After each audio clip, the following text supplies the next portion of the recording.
সুপ্রিয় দর্শক, আজ আমরা জানবো ছিদ্রায়িত দেশ কি। ছিদ্রায়িত দেশ, আমরা অনেক ধরনের দেশের নাম শুনেছি। এখন আজ আমরা জানবো ছিদ্রায়িত দেশটা আসলে কি। আসলে আমরা প্রথমে জানি ছিদ্রায়িত দেশ কি, তারপর কি কি দেশ আছে সেটা আমরা বলবো।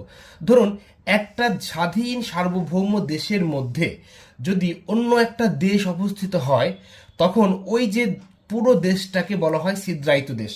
অর্থাৎ এই যে পুরো যে দেশটা, এই যে পুরো একটা দেশ, এই দেশের মধ্যে ছোট্ট একটা দেশ আছে, তো এইটাও ধরেন সার্বভৌম স্বাধীন একটা দেশ।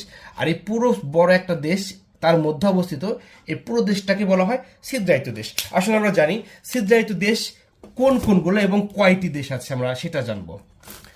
ছিদ্রায়িত দেশ আছে, প্রথম হচ্ছে আপনার ইতালি। ইতালি ইতালি একটা ছিদ্রায়িত দেশ। আরেকটা হচ্ছে দক্ষিণ আফ্রিকা। দক্ষিণ আফ্রিকা দক্ষিণ আফ্রিকা আচ্ছা, এই দুইটা দেশ হচ্ছে পৃথিবীতে ছিদ্রায়িত দেশ। কেন ছিদ্রায়িত দেশ আসুন আমরা এক এক করে জানি। প্রথমে জানবো আমরা ইতালি সম্পর্কে।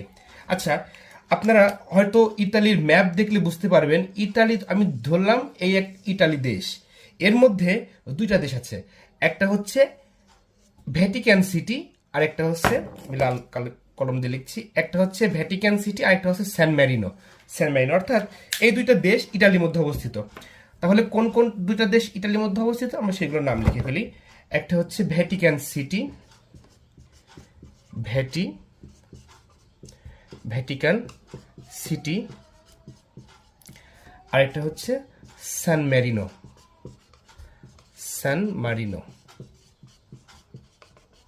এই দুইটা দেশ আপনারা অবশ্যই জানেন পৃথিবীর সবচাইতে ক্ষুদ্রতম দেশ ভ্যাটিকান সিটি। আর আরেকটা হচ্ছে আপনার দক্ষিণ আফ্রিকা।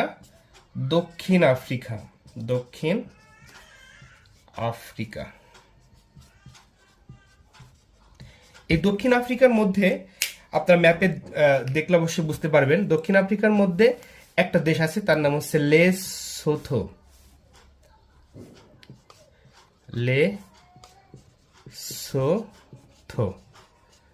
এই দুইটা দেশ। আচ্ছা, তার মানে হচ্ছে আমরা ছিদ্রায়িত দেশ পাইলাম হচ্ছে দুইটা, ইতালি। এবং কেন এই দুইটাকে ছিদ্রায়িত বলা হয়, কারণ এই দুইটা দেশের মধ্যে আরো দুইটা দেশ আছে। অর্থাৎ ইতালির মধ্যে দুইটা দেশ আছে, ভ্যাটিকান সিটি, এবং ইতালির মধ্যে আরেকটা দেশ আছে স্যান মেরিনো। এই দুইটা দেশ ইতালির মধ্যে এমনভাবে অবস্থান করে, মানে চারপাশে ইতালি, মাঝখানে এই দুইটা দেশ অবস্থিত। এবং দক্ষিণ আফ্রিকার মধ্যে লেসোথো দেশটা ঠিক একইভাবে আছে।